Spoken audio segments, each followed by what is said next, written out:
All right, we're live. Hello, everyone. Episode 16 of the Hockey Outsiders. Ooh, we're getting up there in number count, eh? Number 16. He's Ooh. pretty good. I think Uh, that's Brett Hall, 16. Is that right? yeah. A few things I want to talk about today, and I imagine you've got a few things on your mind as well. We'll do some fantasy talk as always as well. Fantasy hockey, that is. Sorry, ladies. Um, what do you want to start with? I thought the story I read today. I mean, we always start with Oilers, but there might be the most interesting topic in the NHL this year because of how they're playing. How well? Um, How well? Average they're playing. Yeah. Um, I saw a lot of rumors about maybe they've lost Talbot now for like two to 3 weeks. People are throwing out rumors that they might trade for some goalies. I was wondering what you thought about that. If you thought that they should make a kind of a, I don't know, a quick move and get a new goalie in there quick so that they can maintain during this tough having no Talbot, or I don't know, should just stick with what they got and play better. It's one of those things that I had mentioned this before, and I still really firmly believe this and think that if that is one of the things, one of the few things that I'm unhappy with Chiarelli not doing is going out and getting a viable backup goaltender. Um, they've basically gone through 2 years now of just riding Talbot. You have to kind of be ready for injuries because they do happen, and they happen at the most inopportune times as they're learning now. And that's kind of the thing, right? You have this team that's struggling and they're trying to get their shit together to get back and into the playoffs, and then these injuries sort of come out of nowhere, and it doesn't help when you don't have a backup goalie that can go in there and at least hold on to a 6-1 lead. I hear you completely. He's mortgaged a bit of the depth on that team, and goalie's not a position like I think another with how Talbot was playing okay before he got hurt. He wasn't playing horrible, but is Talbot really long term? What about this being the other option instead of improving the backup? What about going and buying a guy? I don't know, Ryan Miller in Anaheim, one of these guys that are a real veteran. Maybe they come in and they stabilize during the little this period, but they might even be worth having long term. I Do you think Talbot is at risk at all of not being the guy? we're in the same sort of situation, especially now, and it's a strange situation. You when we went and got Sekera, there was a lot of people that thought, "Oh, he's not the answer. He's not the answer." But he's a legitimate number two defenseman in the league. And as you can see, how important a defensemen are in this league. It's insane when you've got a guy of Sekera's ilk that can come in and change the whole way a team plays. That's pretty insane when you think about it. So I don't know if even like I'll be very honest. I'd love to have Ryan Miller come in here for a couple of years. I think that would be a perfect thing. But I don't think Anaheim's willing to make that trade anyway. I'm not sure that they would be willing to even move Miller, or if Miller would even come to Edmonton. So it's a tough situation. We dropped the ball a couple of times. We could have gotten Calvin Pickard, which I would have been all over. He played pretty well for Canada the year before as well, and lost him to the Leafs. And again, he's just sitting in limbo and doing nothing anyway. So I do think that they need to go and get something. I'm not sure if it's a starter. I just think they need to solidify their defense. They did make one move today, grabbing Brandon Davidson off of waivers from Montreal, I believe.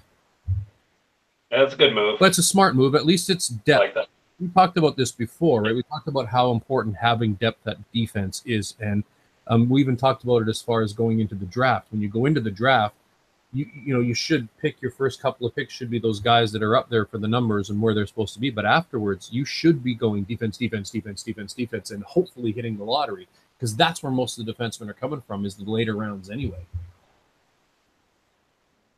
Yeah, it's really true. And I mean, he's Davidson's not amazing at all, obviously, but I'm sure Montreal didn't want to lose him, and I'm sure that he will definitely as a seventh defenseman.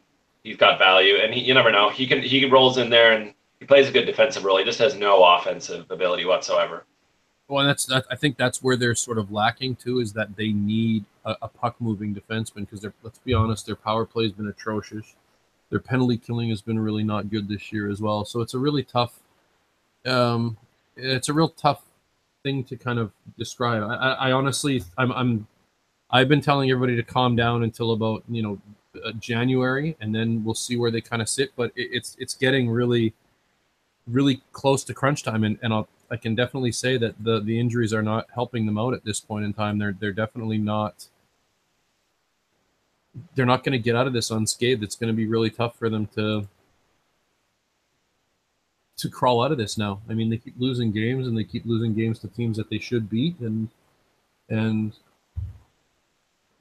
even the last game against Calgary, they were up 6-1, and they almost blew it. So I mean, it doesn't really exude confidence in anybody that's cheering for this team that they're able to put things together for a while.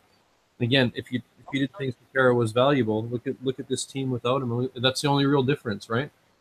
Sorry, wait a second. I got a video popped up. Oh, TSN. I don't want to hear your ads. Today about it was like they're scoring right now. They scored a lot of goals the last couple games. Maybe just stand pat as they are, and it'll kick the butt of the offense to realize, like, look, we got to put up 6 goals in order to win these games because our goalie does suck. It might get that offense going. It might give them a kick in the pants and be like, all right, we got to go out there. We got to expect to score 5 or 6 goals to win these games. It's not a good thing. Like, you should also be trying to improve your team defense.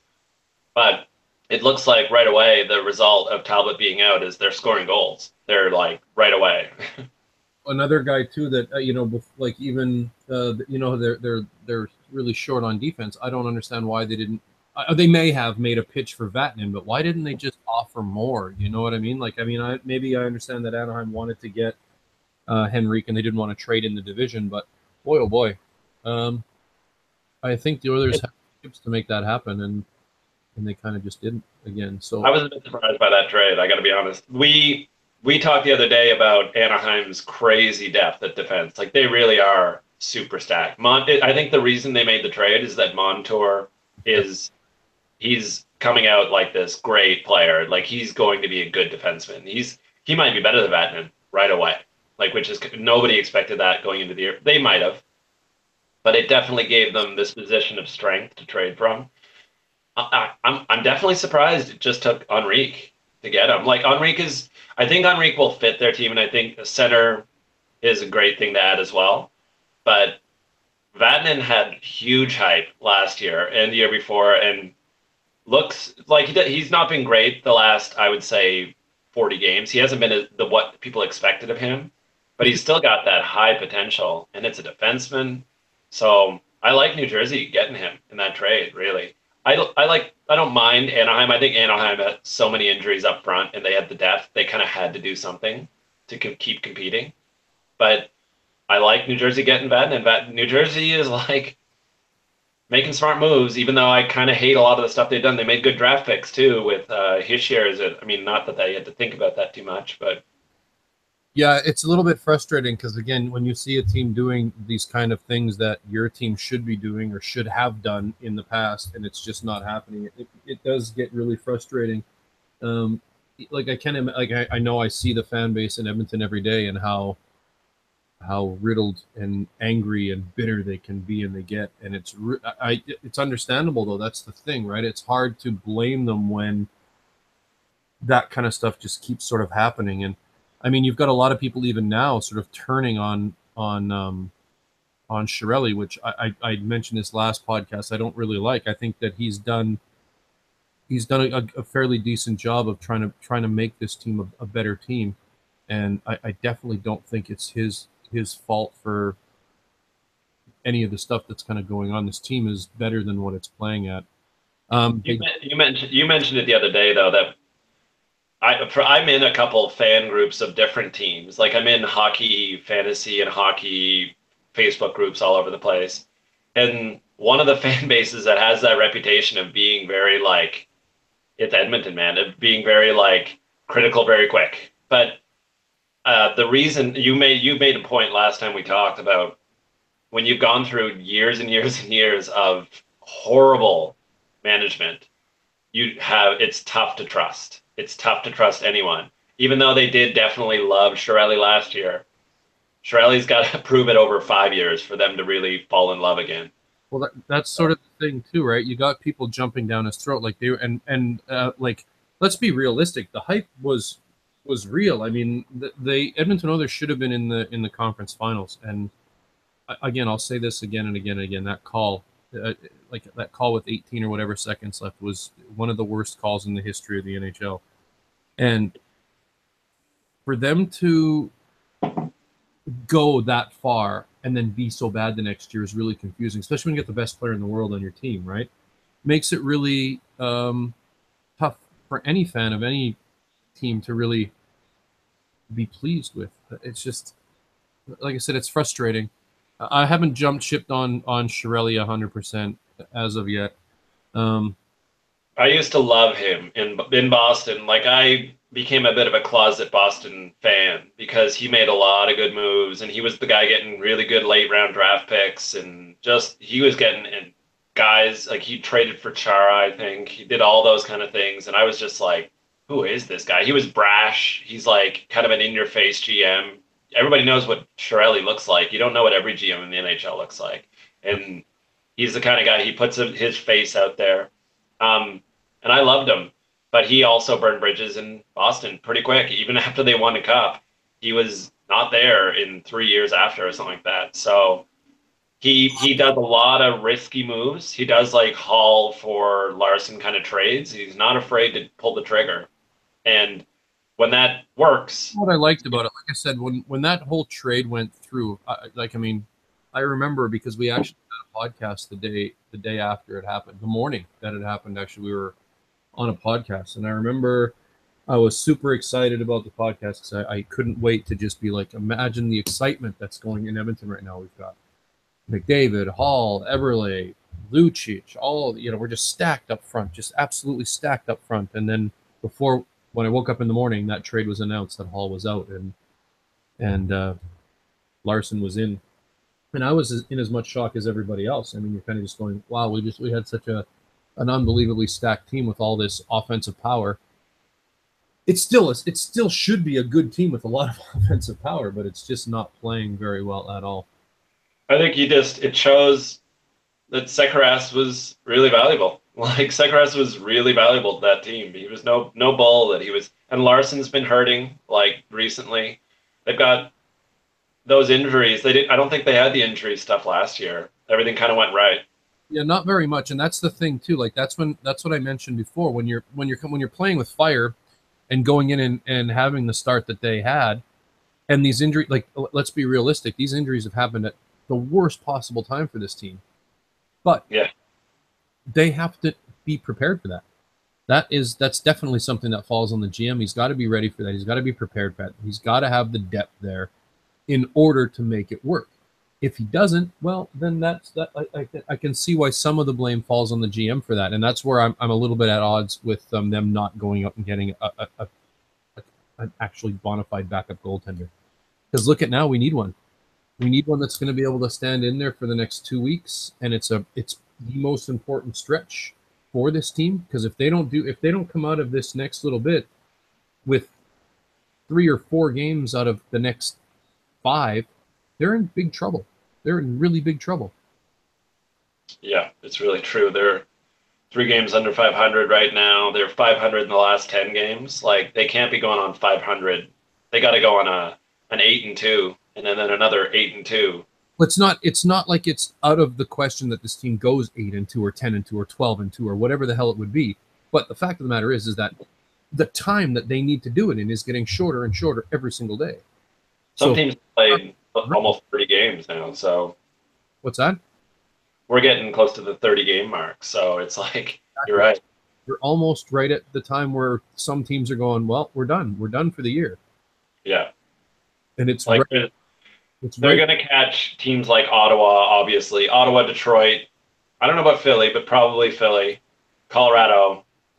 But then it starts to get right about there is where then the next team is Anaheim, Carolina, Boston, Montreal, Calgary. Those are all decent teams that are not going to fall off the face of the earth. One or two of them will, but more than one or two of them need to. Vancouver will fall down. Yeah. But not a lot of the other teams here. Like there's Minnesota who's going to rise probably. Chicago might rise. I don't know about Chicago though. Chicago's really off this year, it seems, aren't they? They're a little bit sort of. They're aging, man. One of my best friends is a Chicago Blackhawk fan, and I mean they had 10 years of like amazingness. A couple cups and always a contender and always at the top of the standings. And their main guys are just aging. And there's no Kane is still fine, but when Duncan Keith is not himself anymore, which he's not been as good this year, that team's going to really change. I've heard the biggest complaints have been about Seabrook. They say that Seabrook can't even skate anymore. They've been saying stuff like this. He's the guy. If they could sell him, they would sell him in a second. Nobody wants him though. Everybody kind of knows that the writing's on the wall for Seabrook. He's slowed right down. His game's really gotten worse. So I think yeah, you're right. Keith's also been worse, but Seabrook is like at the end, like really close to the end. And he was hugely valuable for years on their cup runs and everything. So they had that was the best. I think that was one of the best tandems in the NHL for 4 or 5 years in a row. So yeah, definitely. Something that's definitely fallen off for them. But yeah, from what I've heard, it's been all Seabrook. They're just saying that he's just completely lost it within a year. That's kind of scary when you think about it. It really is, yeah. He was getting close. Like my buddy, he tells me all about it, and he was saying Seabrook, if you look at him really closely the last couple of years, you could see it. And he's holding it together, but not quite, definitely not his old self. And it was definitely, he was on the edge of just losing that extra step and just being like below average, not just average, but below average defensively at least. That's unfortunate. He was one of my favorites. He was always a fantasy pick for me if I could snag him. He was the safest 40 points you could ever pick. Yeah. Another team that I do want to talk about, we're going to stick with Canadian teams if you don't mind. The Ottawa Senators. Wow. Yeah. After getting Matt Duchene, that they would have definitely not done what they've done here now and lost as much as they have. But boy, oh boy, is that not the case. They're going through a real rough stretch. The worst in the NHL, I think, in the last 10 games. Yeah, it's just awful. And it directly after the trade went through as well. It's like right after the trade. They're almost like they're correlated right in together. They just absolutely and go look at Nashville. They're in the same time period. They're also on a huge upswing. I've been one of the best teams in the league, I would say. Yeah, although, and they're right back to what they were before. Freak the bejesus out of me. I've got him in most of my leagues, and he's a beauty for 2 periods, and then he just shits the bed in the third every bloody night. Sorry, who's that? Pekka Rinne. Yeah, Pekka Rinne, right? I watch him. It's like, 2-0 after the first period. Score ends 6-4. Yeah, I'm not in on Rinne in general. I don't really. He's done better than I expected. I thought his career was about to be over. I picked Saros in most of my keeper leagues, thinking maybe Saros takes over this year. It's not happening. Saros was awful at the start of the year. Horrible. He just needed to have a couple good games, and they would have played him more. But he played awful. So he's safe this year. You're safe if you have Rinne this year. But you're right. He's not.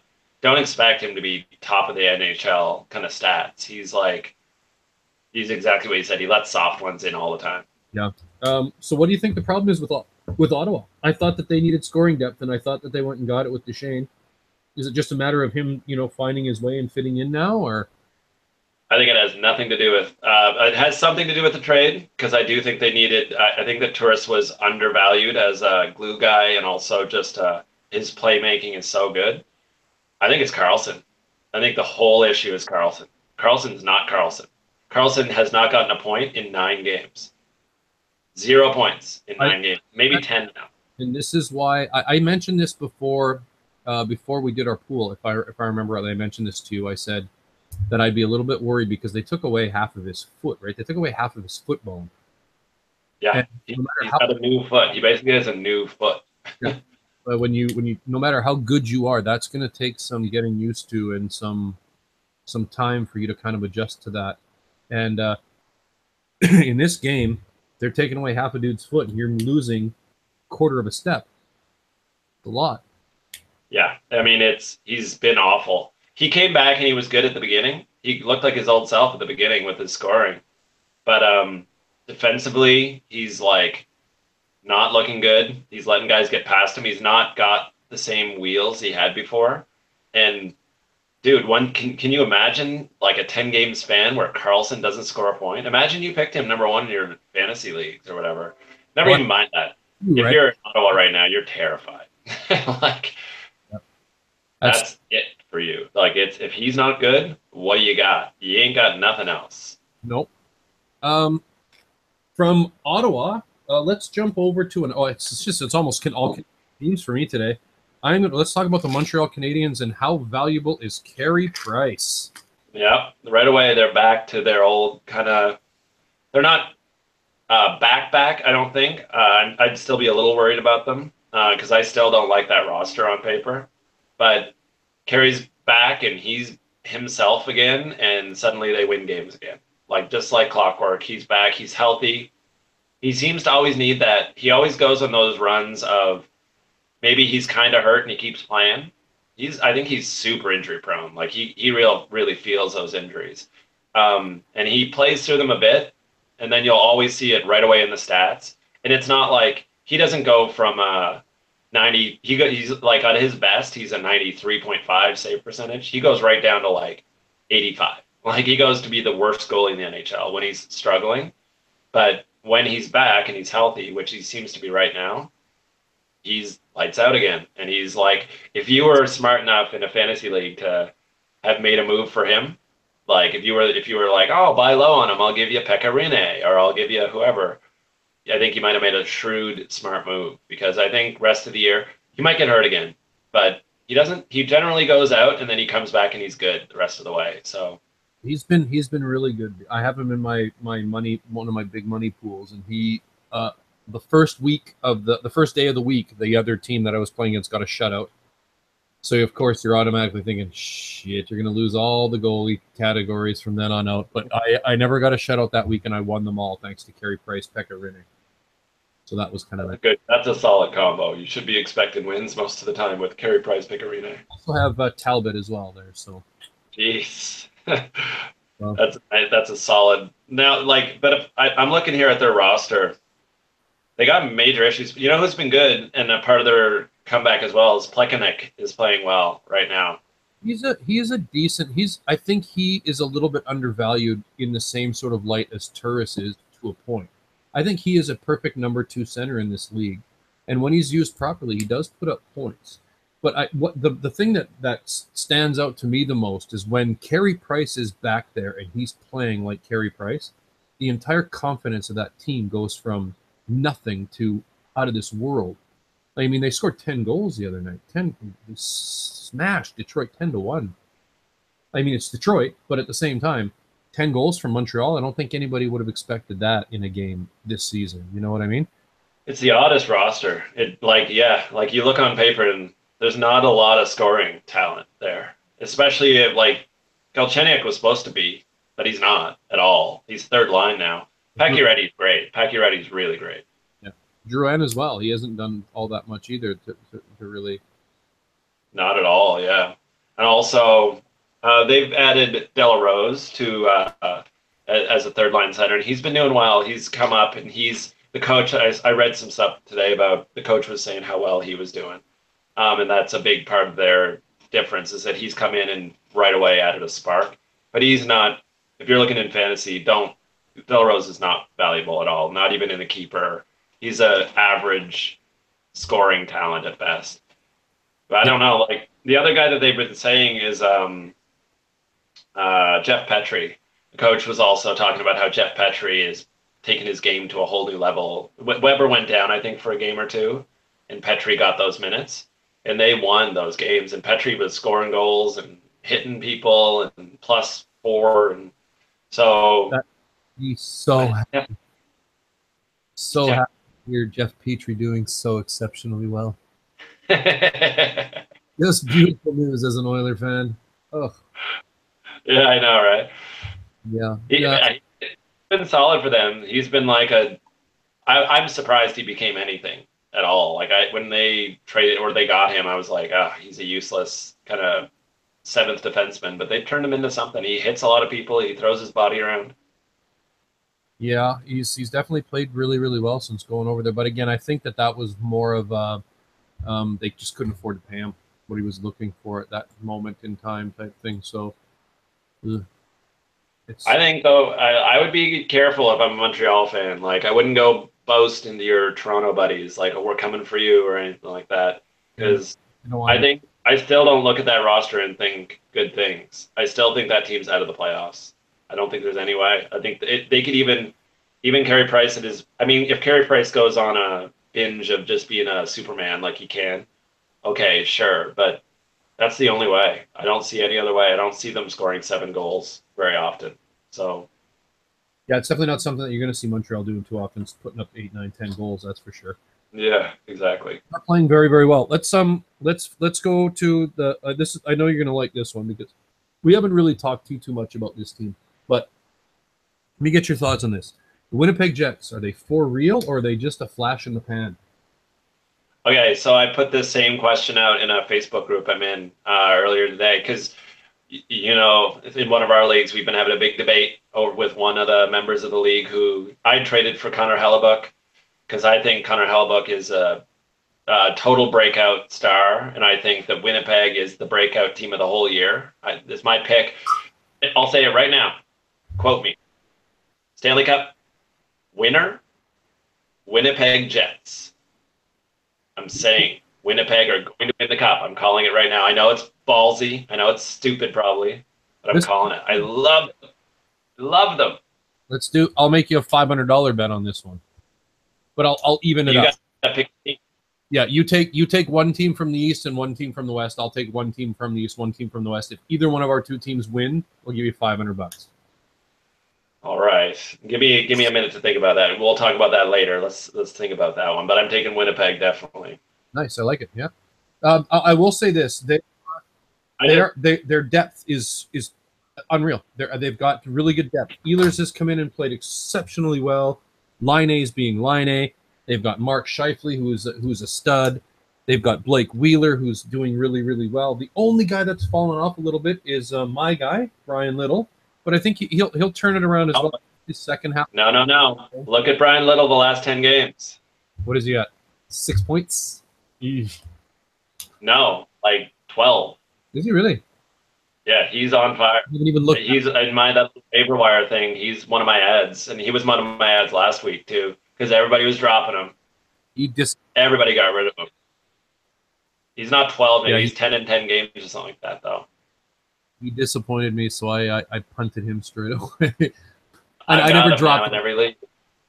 I just haven't looked at him. I still have him in mind, but I almost sold him away, and it was smart that I didn't, at least for now. I still haven't won a single scoring category in that league that we're in together, by the way. Not a single week have I come out on top of the scoring rate. Somehow I dominate with scoring in that league. Somehow I'm like a monster scoring wise. By the way, beat you last week. Thank you. I'm not Only by one. You caught right up. I had you by like 5 earlier in the week, and then you caught right up. I just want to It was like barely a win. my goal here for now is just staying out of the bottom 3. So, Yeah. So when I look at Winnipeg, when I asked that question in the group, I said my number one question was, are Winnipeg legit? Are they a potential cup contender? And is Hellebuck legit? And is he like a stabilizing goalie? Is he going to be this good look going forward? And the general answers, and these are not Winnipeg fans, this is like a mixture of some Winnipeg fans and like general hockey fans, was they think they're pretty legit. They're not sure in the playoffs how they're going to do.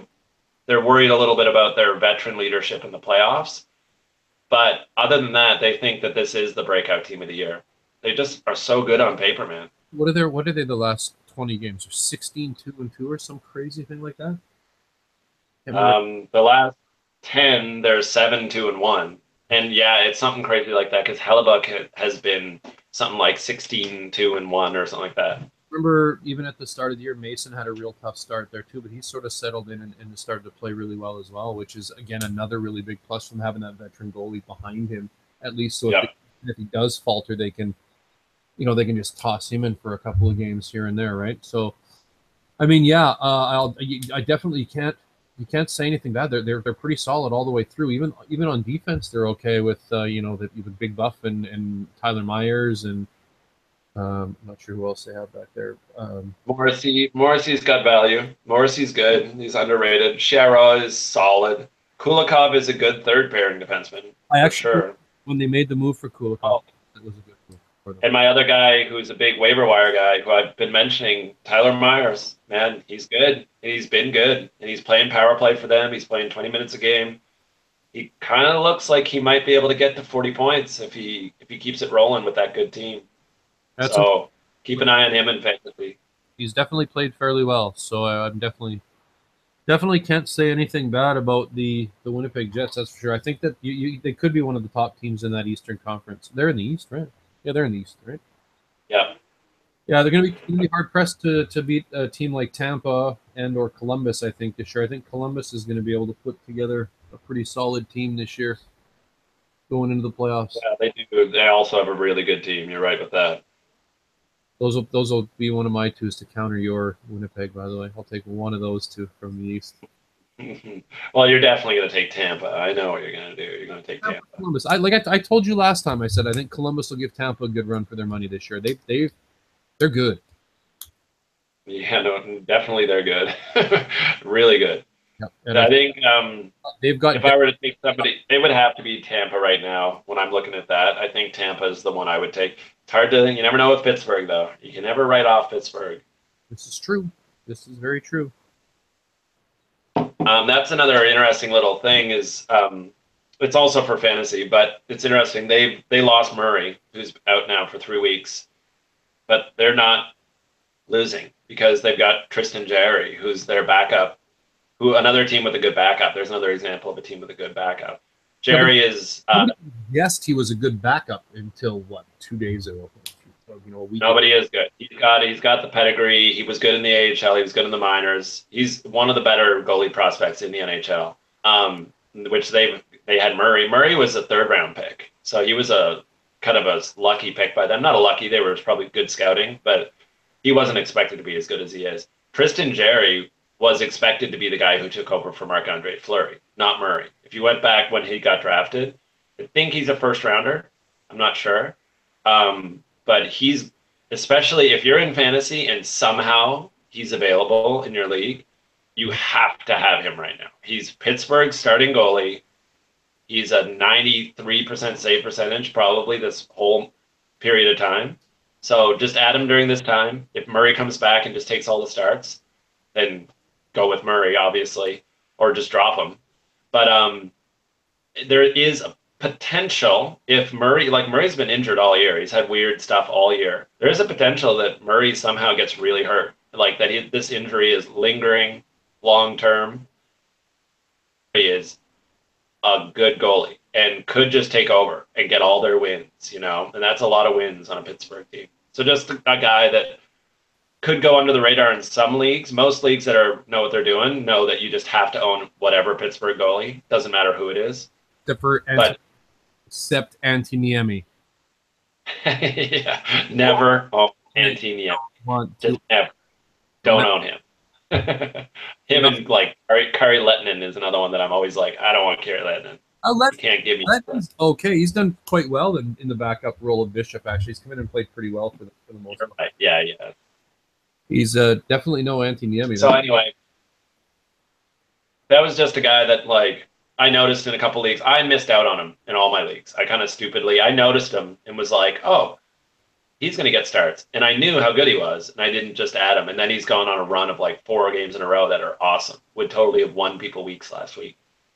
So he's just a guy to watch. Yeah. You like Columbus too, and Columbus are really good. I was looking at Columbus today, and they're just so deep, and that defense is so solid. They've had some injuries too, and they've got guys coming back, like Scotty Hartnell will be back, and Scotty Hartnell's in Nashville now, isn't he? Nashville. Yeah, Yeah. he's coming back here soon. But yeah, definitely Columbus is a team that I'd be watching if I were you. They're really good, really solid, and they're getting younger. They've got Dubois, who's come in and played really, really well. I seem to drop these guys just before they start picking their game up. It seems. I'm not sure why. I've got him in the league very happily. He's been awesome. 19 minutes, 20 minutes a game. They're right when you dropped him, they're like, okay, let's let him play now. Like, I drafted him. I told you that I thought that he would be the rookie of the year this year. Yeah, it was you that mentioned him, not me. I said that I thought that he, and I was really pumped about getting him because I think I got him in the last round or second last round. I remember I was quite happy about it, and I predicted that he would be a rookie of the year this year because I just thought that Columbus would be able to give him those sheltered minutes against lesser pairing defensemen, and he could go in there and really take control and win. And yeah, I mean I lost a little bit of faith in him, and I dropped him a little bit too soon. But boy, yeah, jeez. He's the rest of the year, like, have to own him everywhere. I said that in my waiver wire thing today. He's 5% owned in Yahoo. 5% owned. That's crazy. He should be like, I would say 60% owned. Like, he should be up there with some of those guys. Like, at least until he cools down, somebody needs to own him for sure. Yeah. He might cool off. Like, he is getting extra minutes right now, but I don't know. He's playing great, and the team's winning. They're 8-2 in their last 10, and he's got an expanded role. So why would they slow him down? It doesn't make any sense to me. Yeah. Interesting setup there. Yeah, I like Columbus. I like Tampa. Obviously, Tampa. There's not really much not to like there.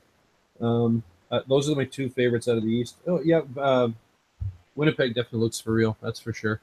They really, and it's one of the biggest hockey debates right now. If you go around, it's not just that our league that the guy was debating it. We had a few people in our league who think Winnipeg are not legit, and there's lots of people out there because they're a lot like Edmonton before the McDavid stuff, where they got good with McDavid. They're a team that have struggled, and like big differences there. They're deep. They're deep at all positions. No, I mean their history. I'm talking more like their history. Yeah, that team is completely different. I mean, and I'm an Oilers fan, but if I could trade rosters, I would trade rosters with Winnipeg. That'd be one of the teams that I would. Oh no, that's not what I mean though. I mean like they have a history of that. Not those players. I'm talking about 5 years ago, or they've lost their team. So they have a history of failure, kind of. So them going on a good run right now is going to take some time to convince people that it's real. Just like if Buffalo tomorrow were to win 20, or like next 2 months win 20 games in a row, people would still be like, but it's Buffalo. Yeah. Like, are they really going to be good? And people are doing that with Winnipeg right now. And with Hellebuck, it's like very 50-50. People don't know. People are like, no, he's not that good. Yes, he's really good. No, he's not that good. They've killed me on that too. I predicted 2 years in a row to be my dark horse for the Stanley Cup, or not the playoffs, at least not the Stanley Cup. Yeah, that'd be a real dark horse. Ballsy. This year they've got those young guys that are aging at the right time all together, like Scheifele, Laine, and they've got a bit of it's just a perfectly set up team to me. They've got Wheeler, who's a veteran. They've got Little, who's kind of a veteran. They've got Byfuglien, who's a veteran. Byfuglien's won a cup too, so they've got a guy who's won a cup. I don't know. People are saying they don't have the playoff experience. I'm just going to go with the roster that I look at, and I see cup. And that's the roster that I look at, and I'm like, that's crazy talent. You look at that talent, and you've got 3 lines that can put the puck in the net. Oh yeah, and they're putting the puck in the net too. They're most goals for in the NHL right now. So that shows you something. They're above. Wow. I think I already did this same trivia with you last time, but who do you think the number 2 goal scoring team in the NHL is? I got this right last week, but I forget what I said. Pittsburgh. Or no, Pittsburgh was the worst goals. No, not Pittsburgh. You did get it right last week too. Same question. Goals for? You said? Goals for. Winnipeg's got to be one of the top 2, I would imagine. Winnipeg's number 1. Yeah. Tampa number 2? No. Oh, Let me see. I'm only looking at the West. Let me see. Maybe I'm wrong. Definitely number 2 in the West. Oh yeah, I'm wrong. Whoa. It's surprising. Winnipeg's not even number 1. Tampa number 1? No.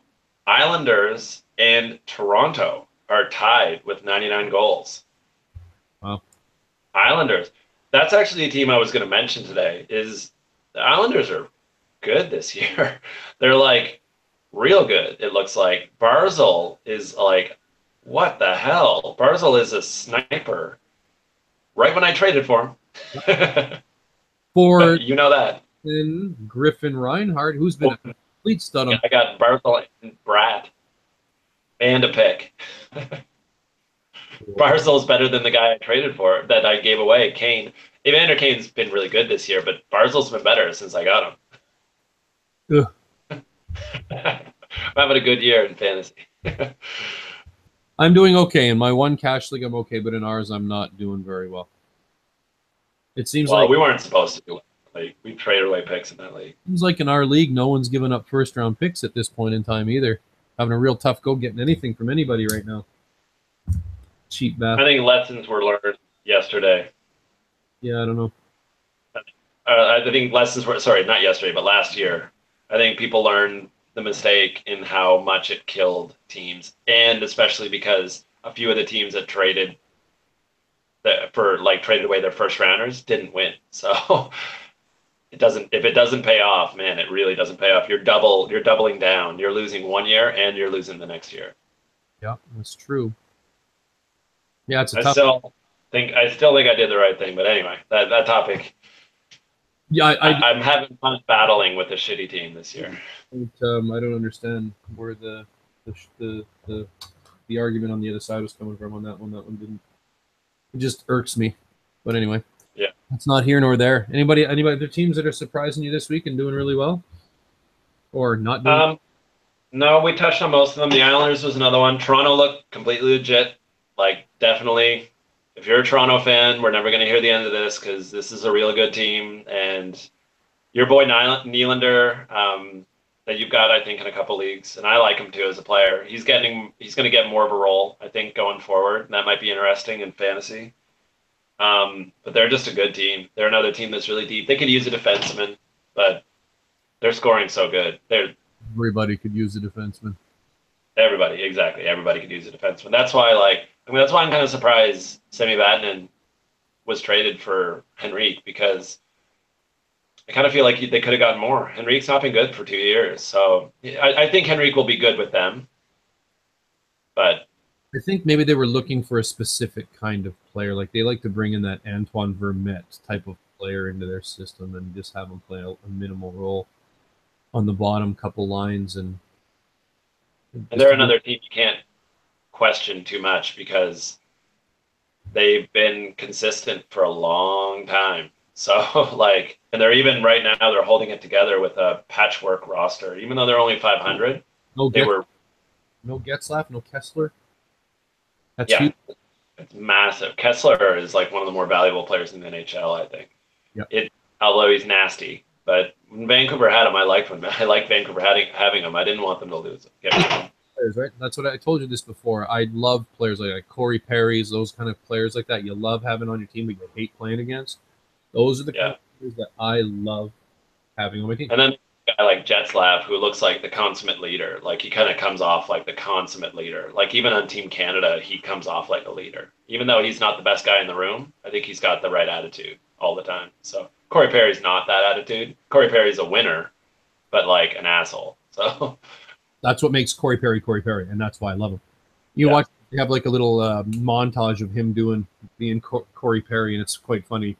It was one game against the Kings. He squirted water in Jeff Carter's glove. Just classic stuff like that. It's just beautiful, right? Yeah, he's nasty. He does so many nasty things. Yeah. Stick work and stuff he does. His stick work's like Sidney Crosby and he are two of the worst for stick work. I've heard they're just constantly. Drew always do that. They always have back and forth with that too. They're slashing each other all the time.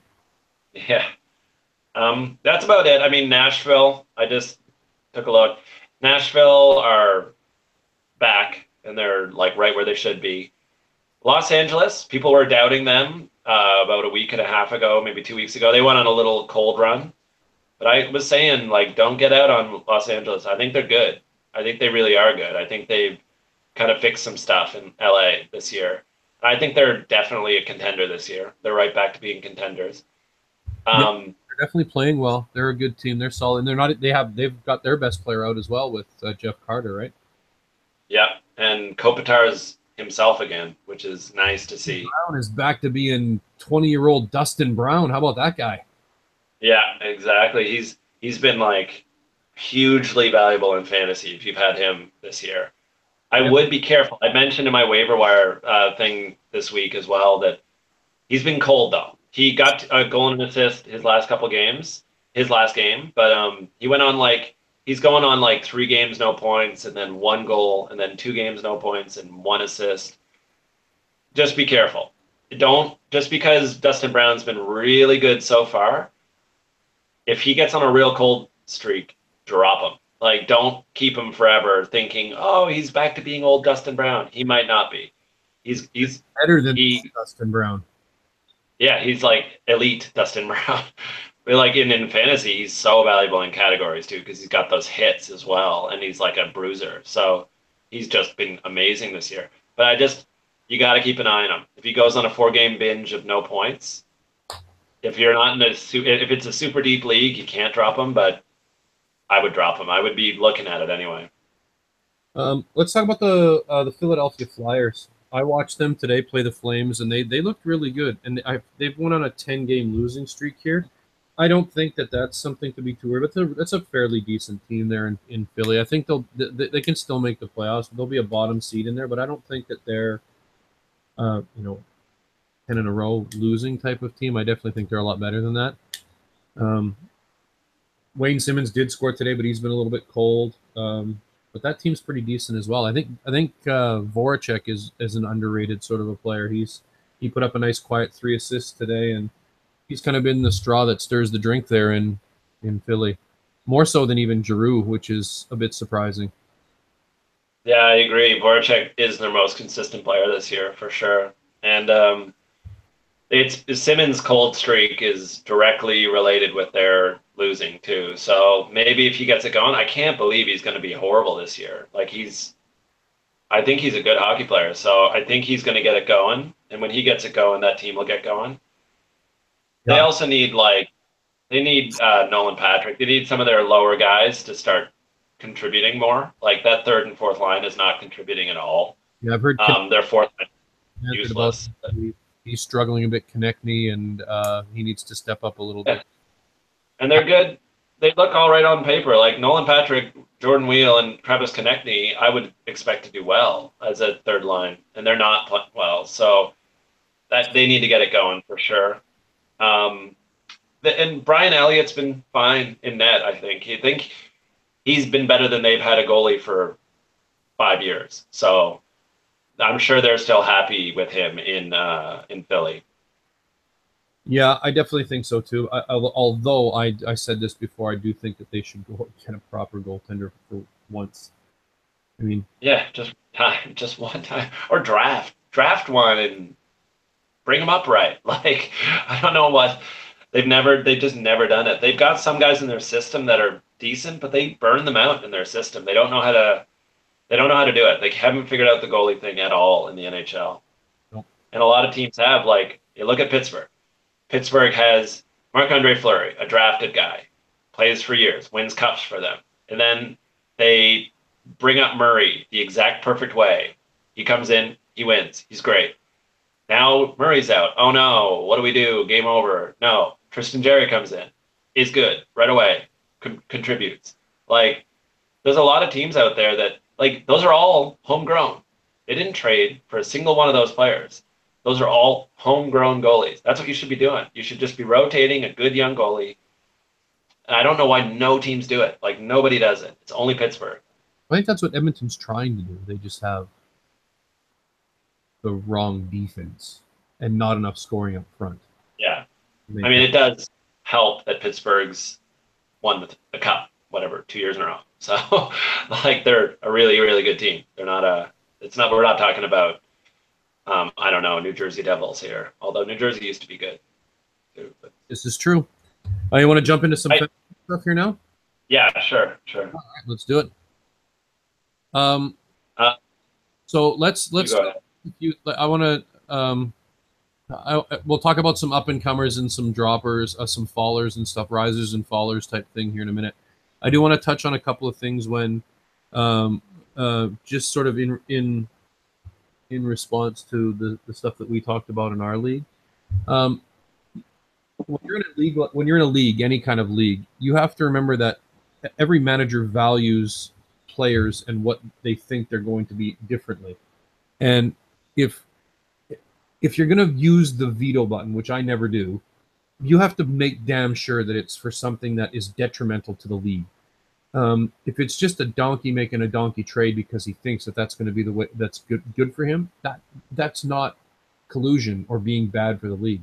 That's someone taking a risk that they think is going to work out for them in the years to come. So this is sort of in response to the trade that you guys put through, which I thought was a great trade. But some people sort of getting on it because they don't really know what the hell they're talking about is a little bit tough. And don't make any of those complaints sort of open, because sometimes it makes you look a little bit more ridiculous than you already looked, if you know what I mean. I mean, everybody's entitled. I do it a lot too. I'm known as a guy who, if I see a trade I don't like, I comment, and I will say openly, like there was a football trade that happened in one of my football leagues this year that I just was like, that's the most ridiculous trade I've ever seen. And I commented about it.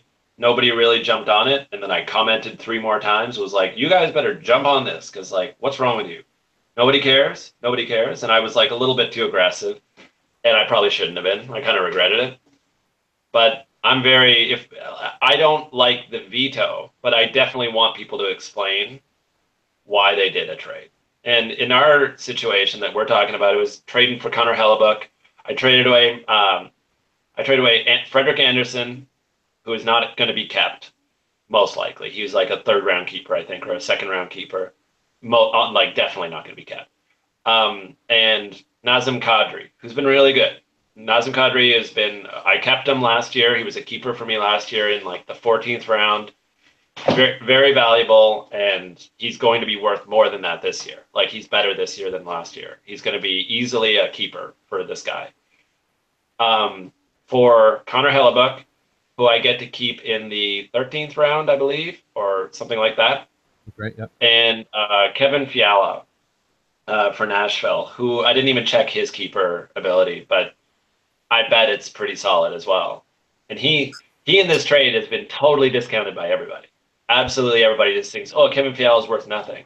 Kevin Fiala has 17 points. Yep. And he's on a crazy run with Kyle Turris. And he's a 1st round pick.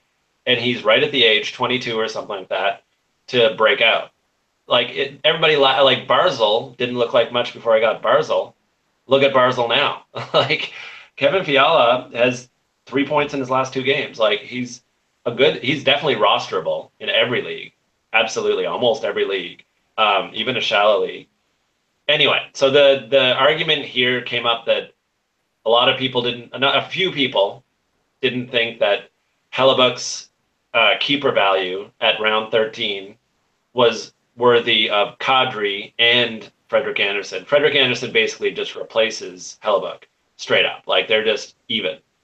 And then you add Kadri for Fiala, and it looks like bad on paper. But I just totally argue that there's a lot. I have other guys like Kadri. I've got like 3 or 4 or 5 other keepers that I would prefer, or even or prefer to Kadri. So I can replace that. But I don't have any goalie keeper. And this year, there are no goalie keepers. Well, that's things too, right? Again, I've explained what our league is like. It's deep. It's 14 managers and it's 28 rounds. So it is a very, very deep pool. So when you can get a goalie keeper that got the upside of a Hellebuyck in the 13th round, that is 100% invaluable. You cannot put a price tag on that, because it basically opens up another 1st or 2nd round pick for you to keep, to draft your players with. Yeah. And that's huge, like absolutely huge. And there's, like you and I both know, there's a couple goalies in almost every league. There's not going to be a lot of leagues different than ours. Ours are pretty normal leagues where Vasilevsky could be kept in most leagues. He's got a lot of value because he was probably picked a little later than he's definitely been better than his value at trade time. And other than him, you go all the way back down to Hellebuck. Like, there's not really another guy. There's a few guys that are possible keepers, but nobody that jumps off the page like a 13th round Hellebuck, who's been maybe the 7th best goalie in the NHL this year on a team that is definitely getting better. If you don't believe Winnipeg's getting better, you don't know hockey. And that was my argument with the guy in the league. I got a little bit personal because I was like, what the hell you don't know anything, man. If you think Winnipeg is the same as they were 4 years ago when they were just a crappy team, then you're not following hockey. Follow draft picks, follow trades, follow moves that they've made. That team is crazy good. And the only thing that could hold them back is if Hellebuck is not awesome. If Hellebuck is like chokes and starts playing horribly, that could hold them back. But that roster is not going to be held back. Like, that roster is going to score for sure. Yep. So it's just crazy to me. Like, the only reason it became a big argument was I was like, if you honestly believe that Winnipeg are not a good team, then I don't trust any of your opinions because you're dumb. Like, that's just straight up dumb. A good team. I think it's the same thing. I remember, you go through and you look at this team, and everyone was kind of counting Winnipeg out at the start of the year. But boy, man, they've played so well that you can't just ignore that anymore. I mean, like I said, there's something stupid like 16-2-2 in their last 20 games or something ridiculous like that. They're tied with Winnipeg for the league lead. They're tied. Yeah. They played one more game, but they're tied for the league lead. Yeah, that's definitely not something you can discount because, I mean, they've basically – I mean, if the Oilers are almost mathematically out, you can almost say that Winnipeg's almost mathematically in at this point in time. Exactly. And it pretty much directly coincides with Hellebuck. So why not buy in on Hellebuck? I've been, even other podcasts that I listen to, Keeping Karlsson is a great podcast I listen to. Over and over, I send them tweets where I'm like, I'm telling you guys, Hellebuck is the guy this year. Like, if you're not buying in on Hellebuck, you're too late. You're too late to the party. And when I made the trade, I messaged them, was like, I got my share. I have one share of Hellebuck long term, and I'm very happy to have it. Yep. Basically, with Hellebuck, if he's 13th round, our league every year it goes up a round. Like, what round is he not valuable in? Like, 3rd round, 4th round. Good all the way through those. I get him for 3 years, but still, like, those 3 years, I got one of my solid goalies just off the board. Like, I have Dubnyk in another league who I got as a waiver 3 years ago, and Dubnyk has been Vezina for 2 years. So I'm just like, my 27th round pick is Dubnyk, and it's this awesome goalie that I just don't even have to think. When I go into my draft year, I don't even have to look at goalies there. I can just be like, I can just look at all the other stats that I want to get, and I've got Dubnyk, who is totally solid. Anyway, so I believe goalie keepers have way more value, and you should be looking in your leagues, especially people that are out. If you're in a keeper, that's what you should be targeting first, I believe, is a goalie keeper, and to set yourself up for next year. Give away a good player, like a Frederik Andersen, like a Nazem Kadri, and set yourself up for next year's draft so you win next year. If you're not going to win, you know by now. You know pretty much by now. Well, not completely. That's not totally true, but if you're bottom of the pack, you definitely know at this point. It's true, because our league is definitely going to start seeing that real quick. So let's stay on the topic of goalies, and let's talk about some goalies that you could pick up in the later rounds that are maybe not on so great teams this year, but might be able to turn it around next year. Who do you got? Who do I got? I mentioned this before. I mentioned this last podcast as well. And I think that you should maybe, if you're in a situation like we are with a deep fantasy league like this, you should take a flyer on Antti Raanta in Phoenix. Yeah. Arizona, sorry. I think Arizona could be a team that completely does a Winnipeg Jets next year. They could be a team that is really tough to beat. They've got depth at all positions there now. They're looking really solid with Chychrun coming in and Dahlman probably going there if they get that first pick. They could be a pretty dangerous team next year. I liked him in the late rounds this year as well. He was a guy that I was thinking. My leagues this year, I kind of went with except for the one that I've got Dubnyk. I've got Dubnyk and Gibson as a keeper. But in our league, I kind of went no goalies. I got Frederik Andersen, and then my plan was whoever. Like, I didn't care who the second goalie was. I was going to wait and wait and wait. And my main target was actually Ranta, who went for a little bit more than I could afford, and I got Robert Lehner, who I'm not very happy with, but I don't think definitely Ranta, I think is a good goalie, and I think you're right. That team is gonna get better. I thought they were gonna be better this year, and they're improving now. They are starting to turn it around, so you can see the potential there. And I don't think he's been the problem at all. I don't think he's at all the problem. He's not even playing right now. He's injured. Right, but I mean, while he was in there, he was not their weakness at all. Like, Wedgwood's come in and been okay. He's not. I had part of my waiver wire this week was the goalies that are being added, which are guys like Condon's being added a lot of places in Ottawa because Anderson got pulled recently, and people are talking like, oh, maybe Condon needs to play more. No, it's not going to happen. If you buy in on Condon, I think it's a mistake. I think Ottawa's bad until they prove differently. So you're just buying in a goalie who's going to keep losing. And the other one people are adding a lot on waivers is Wedgwood in Arizona. And I'm like, Wedgwood's average already. And then you got Arizona who hasn't really proved anything. So I would absolutely just avoid those guys. And I would wait. And if you can get Ranta for nothing, which you probably could right now, get him for absolutely nothing. He's not a bad flyer long term. It's true. Who else? Let me see. The situation in Vancouver is interesting because they're winning, and they've got these two goalies, Markstrom and Nilsson. I think, honestly, Nilsson's the better of the two, and most people in Vancouver are saying that. But long term, I don't think it's either one of them. I think I forget the name of the goalie. They have a young prospect still in the AHL, I think, or maybe even in the Canadian Hockey League. But I don't think either one. I don't think it's really worth buying in on Markstrom or Nilsson. I don't think either one's going to be really valuable this year. And a lot of people are looking at them because they kind of split starts. They go on, Markstrom will have a good game and then he plays 3 games. And then Nilsson will have a good game and he plays 3 games. And it kind of looks like one of them might get the job at some point.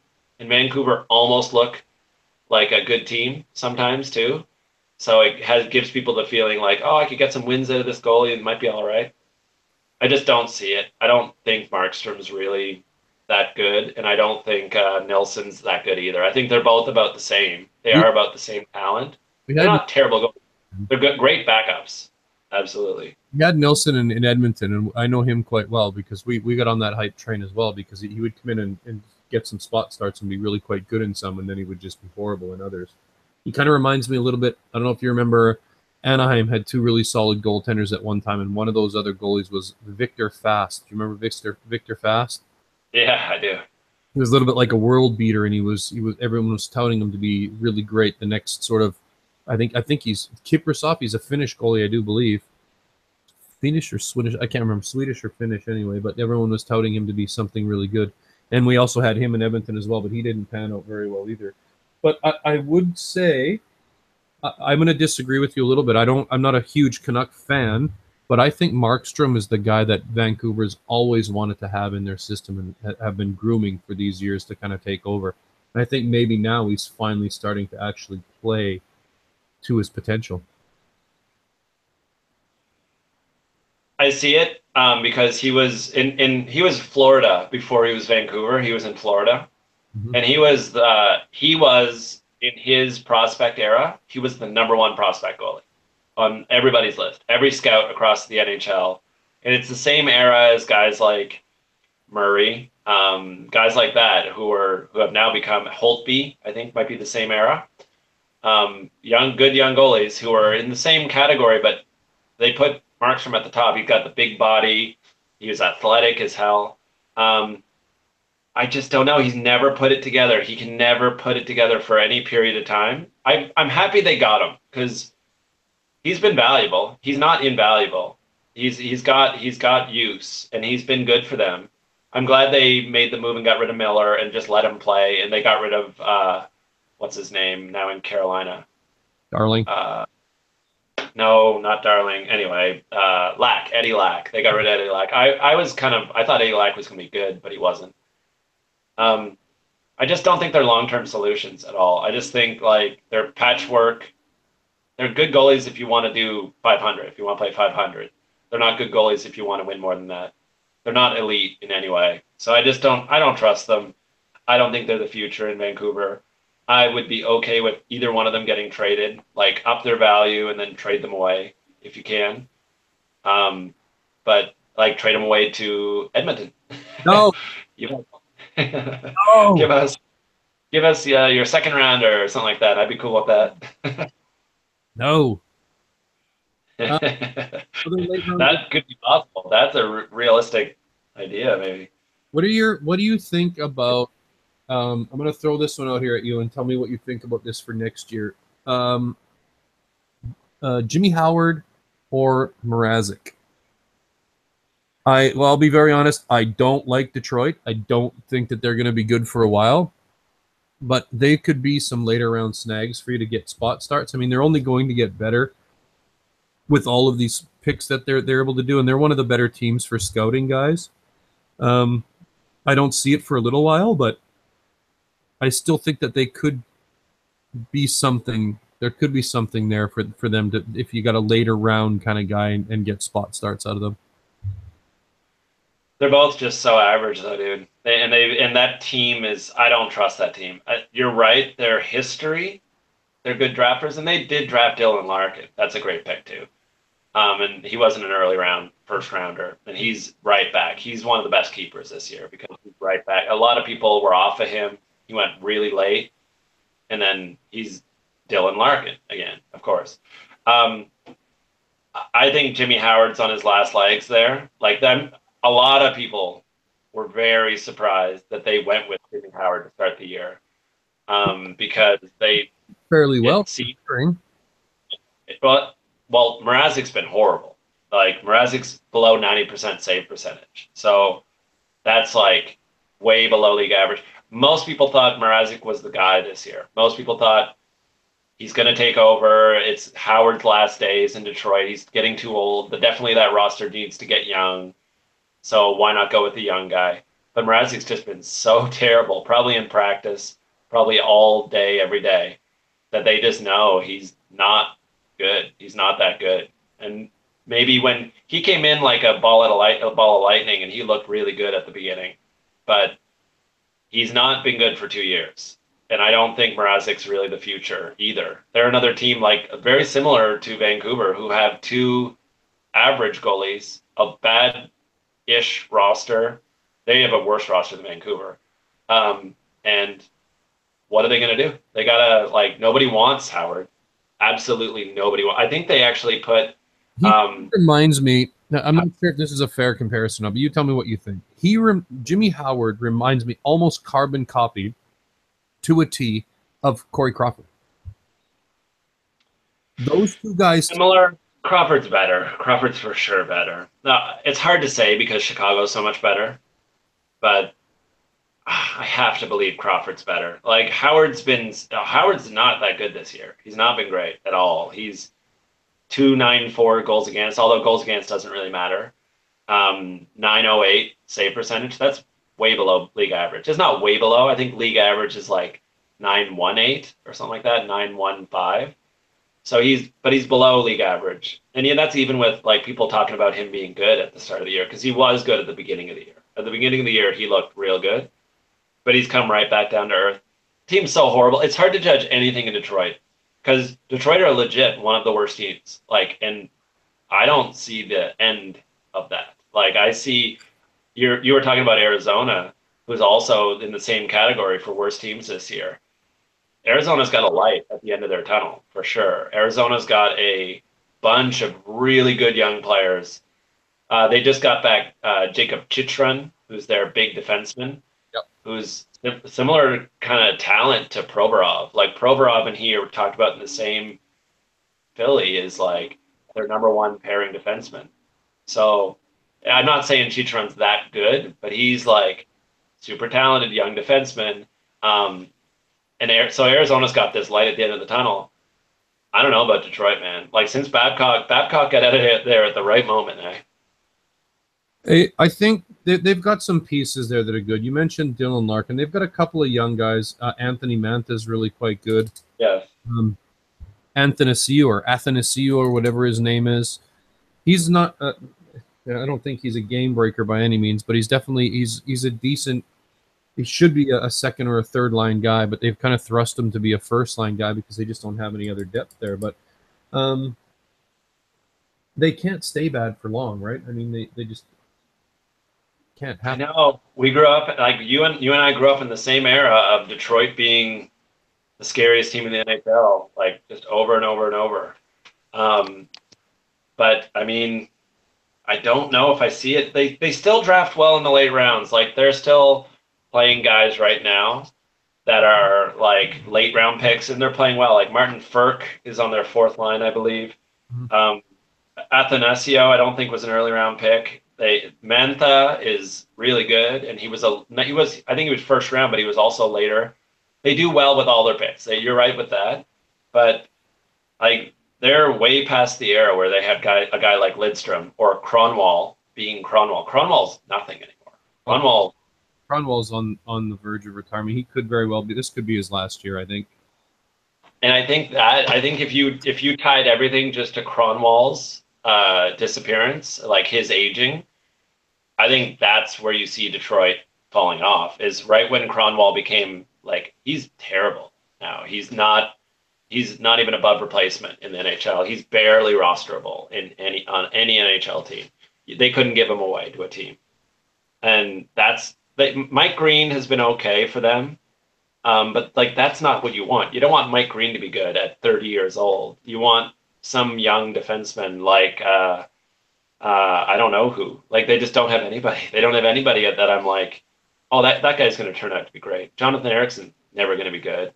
Danny DeKeyser, never going to be good. Nick Jensen is not that good of a hockey player. Like these are all like average guys that don't have upside to do anything.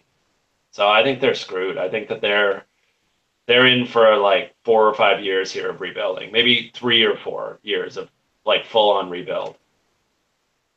Yeah, it's tough, but I still, depending on how deep our league is, I might consider them for their just for their spot starts in the later rounds. But yeah, they're sort of a tough team. They're tough to judge what's going to happen with them because they don't really have much depth there at all, and that's a big problem for me looking forward as well. It makes it really tough to judge. Another goalie that's sort of in that same sort of category is Scott Darling. I mean, is he the guy in Carolina? They're giving him every chance. They're absolutely giving him every chance, and he's kind of at the beginning of the year he pissed it all away. He played horrible, and it looked like Cam Ward might be resurrected. And normally when the Cam Ward resurrection comes, it's like, or because of whatever, or the other goalie's just been so horrible. Well, at the beginning of the year, he actually did. Every time he got in there, he was like playing really well.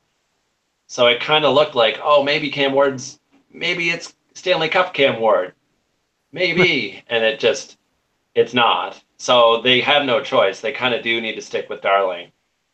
I don't think he's the long-term answer. I think he's a short-term fix, and he'll be okay for this year. They can get to 500. They can get to maybe closer to the playoffs, but I don't think he's above average. And I think that you're kind of seeing the proof of you put a goalie in Chicago and they play great. But when in New York, they play great too. Yeah, right. Exactly. So I think you're just seeing my actual favorite GM in the NHL is Bowman in Chicago, because like even though like he knows not to keep Darling, he knows he's aware. Like I don't keep Darling. I did the one mistake he does make is I think he keeps Crawford. I wouldn't even keep Crawford. I would just let one of your young goalies. Last year I would have had no more Crawford, and I would have let Darling be the guy, and I would have traded Crawford for some other piece that would have given him value. Do you think that Because Jimmy Howard is a place where he could end up in Carolina? Because let's be honest, after Cam Ward retires, they're going to need another goalie as well, right? So could Jimmy Howard be sent off to a place like Carolina? I don't think anybody wants Jimmy Howard. I think honestly, I think Jimmy Howard was put through waivers earlier in the year. I think they already, or maybe not this year, but definitely late in the year last year or something. I think they tried to get him picked up by someone. Hey, we're putting waivers down in the AHL. We're putting Howard down in the AHL. Anybody interested? You can grab him. Oh no, we'd be so hurt. Nobody went for him. Yeah. So Something I don't think it might have been last year at some. I don't think anybody wants him. I think that it's such a weird goalie era where there's a like a lot of teams have two solid ones, and the other teams are just like Edmonton, where they're like, even we know Brossoit is not that good, but we don't care. We'll just keep the really cheap like pennies on the dollar goalie and just expect to win anyway. Well, that's kind of And what it kind of worked. I mean. If it does work out for Edmonton and Brisson does play well enough to, even to get a backup, win a couple backup games. That's all you really need a backup for. But boy, there's and I said this last year. I said that there's too many goalies right now. There's too many good goalies out there. I mean, you look at a team like Anaheim when they can go out and get a guy like Ryan Miller for next to nothing and just have Ryan Miller sitting there. That's crazy because Ryan Yeah, Miller was to me, he's the most valuable of all those secondary goalies on any team. He's the most valuable. Only for 1 year, but man, if you're real close, why not? Yeah. Well, I mean, Anaheim's been extremely good, even without their best players. Imagine what they're going to be like when all those guys come back. I bet he gets moved too. I bet Miller does get moved. I think I still think they like Gibson long term more, even though they're very similar. Right now, they're very similar. There's not much to give between either one. If you put either one in the net, they're both going to do about the same. So there's definitely got to be somebody who would be interested in like a veteran like that, who's played in Olympics, who's done all that stuff. Well, yeah, like I said, Edmonton would be good. I'm pretty sure there would be a few places that would entertain bringing on a goalie like that. I mean, even in New York, they might entertain doing something like that. Backup for him. And I think you can see that Anaheim, we saw the depth they had at defense a couple weeks ago. We were looking at that and going, whoa, they're so deep at defense. And it's just like such a strength. And then they made a move, They're not averse. They see what we see, and they are not afraid to make a move. I bet they do move Miller. And it's crazy because Vancouver tried so hard to move Miller all last year and all the year before. They just wanted to get rid of Miller. And now Miller's got value. Now Miller's like, he's been good in Anaheim. He kind of is showing that if you put him on a good team, he'll play well and could put a team over the edge, I think. So it's annoying as a Vancouver fan because all I wanted was them to trade Miller and get anything for him. And it was impossible. Yeah, it's a tough one. Let's switch to some fantasy stuff. Let's go over some risers and fallers this week. Okay. So pretty much the same situation as last week. I went over my lines yesterday, and there's a few teams that are playing 4 games this week. Calgary Flames being one of them. Calgary Flames won. And I forget who the ones are. Calgary Flames being one of them, and one guy that I would suggest you picking up, even though he didn't do anything today, is Michael Backlund. He's put up quite a few points so far this year. He's playing on a pretty decent line as well. But Michael Backlund was one that I would definitely keep an eye on. And again, he's not very highly owned. I think What is his percentage? Let me check. He is at a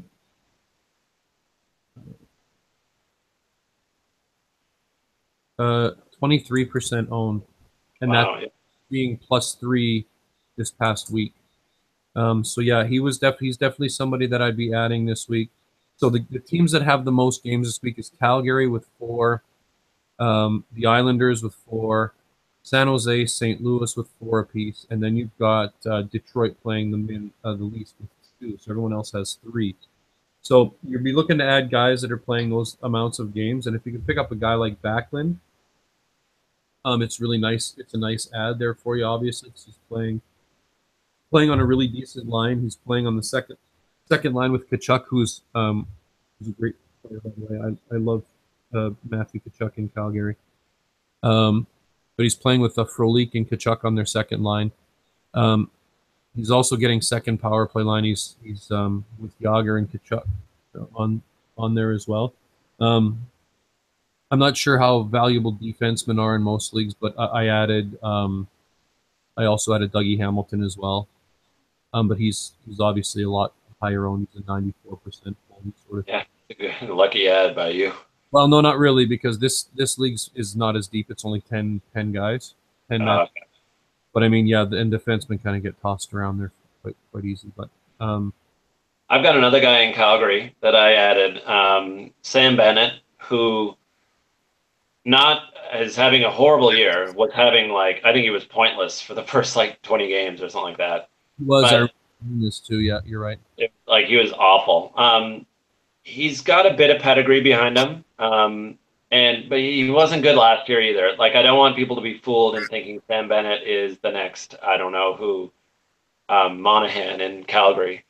But he's on a 4-game point streak with 6 points in those games. He had a point today, and he had 8 shots today, which is crazy. That's a lot of shots. So they're giving him the minutes. He's gotten 15, which is better than he's averaged. And it looks like they're increasing his role. And definitely this week, if you got him early in the week, he was a smart ad, I think. I don't know if you keep him after this week. After the 4-game week, you might want to get rid of him again for somebody else who has a 4-game week. But I like him this week. And he right away paid off. He got a point last night. So, but definitely he's a guy don't hold on to if he doesn't do anything for a couple games. Be ready to get rid of him. He gets hits too. So he's got a bit of bangers and mash, which is like a hits league value. So, but just, I don't think some people are talking oh, he's going to be a breakout now. He's heating up. He's going to be a breakout. I don't see that. I see maybe 40 points at most, maybe 35 more likely. If he does 40 points the remainder of the year, that's pretty decent because there's only about That's really true. I'm probably over. That's probably too much, actually. Probably end of the year, maybe 35 points total. So not a lot. I don't see a lot out of him, but I do like him this week, especially because he has those hits. In a categories league, you may as well get a guy who gets hits as well, I feel. And 8 shots today. If you have shots as a category, which most leagues do if they have categories, because it is a valuable stat, 8 shots is game-changing. So that's like Ovechkin kind of shots. Yeah, it is. It's a big total. I'm going to throw a guy out there that's sitting here at 1% owned, who's had a pretty solid year. He's playing on a team that's injury-riddled, so he's getting quite a bit of ice time, and that's Derek Grant out of Anaheim. I'm not sure if you've scoped him out at all, or if you've even taken a peek at him at all. I have him in my dynasty league. Yeah, he's been really good. He's got 12 points so far this year, which isn't earth-shattering, but again, he's a 1% owned. He should be available in most leagues that are out there, but he's getting some real solid playing minutes right now. So he might be a nice ad. I'd be careful, though. If you look at him the last couple games, he had 8 minutes the last game, 6 minutes the last game, and 8 minutes the game before. So something's going on. He got an assist 2 games ago in 9 minutes, but something's going on where maybe it's Hunt Henrique is now with them, and he took over that center role. Just be careful. He has been averaging about 16 minutes of play for the most. But not anymore. Suddenly he's down to 9 and then 6-3. So I'd be careful. I don't know. I think you might have missed the time where he was good, personally. Could be. But he was I got him in my dynasty for nothing. He was available on waivers in that crazy deep dynasty I was in because nobody knew who Derek Grant was. But he's got a bit of a history of being good. In the AHL, he was good for a couple of years. So he might hold on. I would check him out next game. If he if he only plays 8 minutes again, you don't want him. But Yeah. so maybe something was up. I didn't read the news. I was wondering about that because I do have him in that dynasty. I was like, why did he suddenly play no minutes at all? And he was so valuable all year. But maybe he might be nearing the end if Henrique is just taking over that role. That could be right. Yeah, you're right. I'll do one more then, since that one kind of didn't count, I guess. Jacob Chitrin in Phoenix, Arizona. This is a kid that was highly touted. I took him last year in our league as well, hoping that he'd turn into a really good, solid NHL defenseman. He's been hurt throughout the start of the year, but they've had him back for a game. He's 22 minutes, almost 23 minutes of ice time he's getting, and that is impressive for a young kid like that to play that many minutes. He did score a goal in his game back today as well, against Vegas, which on December 4th. Sorry, but yeah, he might be someone to keep your eye on as well. He's way underowned because he started the year hurt. Yep. But if you're in any kind of a deep league, he also in categories leagues gets a lot of hits and a lot of blocks. Yep. And that's as a rookie he did that. So as players age, those numbers generally go way up. So that's not his potential. He definitely has more potential with more minutes, and they have every reason to just play him. What's the reason to hold him back right now? Nothing. They've been bad without him. So hopefully they get better with him. I absolutely love him. I had him. I kept him all year on my IR, and I dropped him for I forget who in not our league but the other league because I think I added Myers or somebody this week who I like. I like Moore for sure, but I didn't want to drop him because I still like him a lot, especially in a categories league. Yeah. And I think he's got potential for 30 points. Not now after missing all those games, but he's like a 30 to 35 point defenseman, I think, on a team that will play him at least over 20 minutes a game and probably closer to 20, 22 or 23. And also give him power play time. So at what did you say? Like 1% owned or? Yeah, 3%. 3%. Got to be more than that. Got to be like closer to 10. Especially in categories leagues. He should be owned in pretty much every categories league.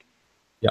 He's going to get 150 hits and 150 blocks, which is super valuable.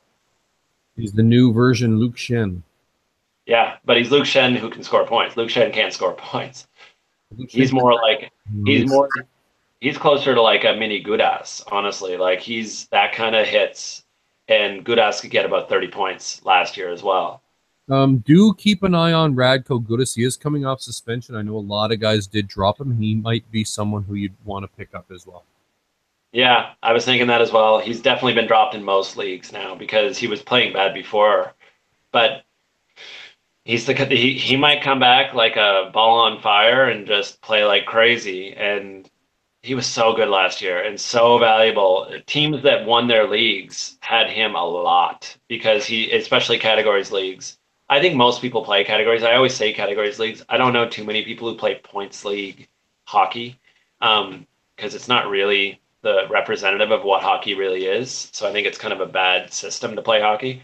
So I always have to say, I guess, categories leagues. But if I'm talking about a player, assume it's categories 90% of the time. And that blocks and hits are absolutely a category. When does Gudas come back? Do you know how many more games he has left? Probably 4 or 5, something like that. I think he's only halfway finished his sentence. Maybe I might be wrong on that. I'm not quite sure. I'm not sure how long ago. It was like our last podcast, I think. So that was about 2 weeks ago. Yeah, he's probably back real soon, like tomorrow. Yeah, he should be. You're right on that. You think? Put him right back in the lineup. Yeah, his amount of suspensions and stuff is insane. Like, it's pretty unprecedented. The only other guys that have been suspended this much are now out of the league, and like Rafi Torres and Donald Brashear and Marty McSorley. Like, those are guys who have had as many suspensions. Yeah, it's pretty. Yeah, he'll be back tomorrow, I think. Oh, is that right? I think so. Or on the 6th, he's missed 1, 2, 3, 4, 5, 6, 7. He's missed 8 games. He has 1 more game. No, 2 more games, right? He had 10. Yeah, he had 10 games. That's right. So he'll be back on the 12th. You might not want to add him right now. Might want to wait because they don't even play that. Like, they play on the 6th, the 7th, and then not until the 12th. So you might want to wait until about that 12th to pick him up because he'll probably be available. But I agree with you. I think if he's available in any of my leagues, I'll take a risk on him. Yeah, I think it's definitely a calculated one. I think you're not going to be too far off. I got another name here that is good for this week specifically. Okay. It might be a little late now, but and he's an odd one. He's a guy that I always go back to the well, and I kind of regret it a lot of the time. Andrew Ladd in New York Islanders, who have 4 games this week. And Ladd's been good for a little bit. Like, he's been not amazing, but better than he's been in the last few years. He had 4 points in 4 games there before yesterday. And they're playing him more minutes than he's been playing. Like, a couple years back, he was down to like 10 minutes a game, and because his defensive play, they've said, is just awful. But Islanders really have something going this year that a lot of their guys are overperforming, not underperforming. Like Barzal and Nick Leddy. Nick Leddy's another guy that if he somehow is available in your league right now, he's like close to a point per game defenseman. I've seen that. And he's only like 75% owned. Anyway, Ladd is a guy who's only owned in 12% of leagues, and with them having 4 games this week, he's absolutely worth having this week. I don't know long term. He is just like Okposo. I put him with Okposo. I mentioned that in the waiver, where I never give up on Ladd. I never give up on Okposo. I always think good, and I'm like, they're going to be good again. And he's not really. Like, Ladd's probably not going to be great this year, but there's a chance there he could get 45 points this year. It's not out of the realm of possibility. And they seem to be using him better. That he's a plus 10. It seems to be a team that is just like better this year than a lot of people expected. So I would take a flyer this year, this week, absolutely. Again, though, a lot like Bennett, if he's not good, especially the last couple of games, you might just want to replace him with somebody else at the end of the week. Yeah. I'm gonna throw another name out here. I'm sticking with this guy here as well because I had actually picked him up late last week and he had played extremely well for me as well. I picked him up just sort of on just for a couple of days. I had the end of the week kind of finished out and I wanted a couple extra guys. But Chris Wagner in Anaheim, yeah, he's averaging or just probably just shy of 20 minutes a game, but he's playing on the Ducks. Second line. He's their second line center right now. And he's actually put up some fairly decent numbers. He's got 4 goals, 9 assists for 13 points in the games that he's played. He hits everything. He wins faceoffs. I mean, the last game they played against Nashville, he had no points, but 2 penalty minutes plus 1, 5 wins, 5 faceoff wins, and 7 hits. So, I mean, he's valuable, multi-category type of guy. Having a fairly decent year as well, and his numbers seem to be fairly steady at about 19 minutes. And he's a guy that when Henrique was added, he didn't go down that much. He went down at maybe a couple minutes, just 2, I would say, but that's not so bad, especially when you're mostly looking for penalty minutes and hits and all that stuff from him, and anything else is bonus. So he's absolutely valuable in categories. His hits are crazy this year. Yep. 94 already. So that's like a pace of 300 or so.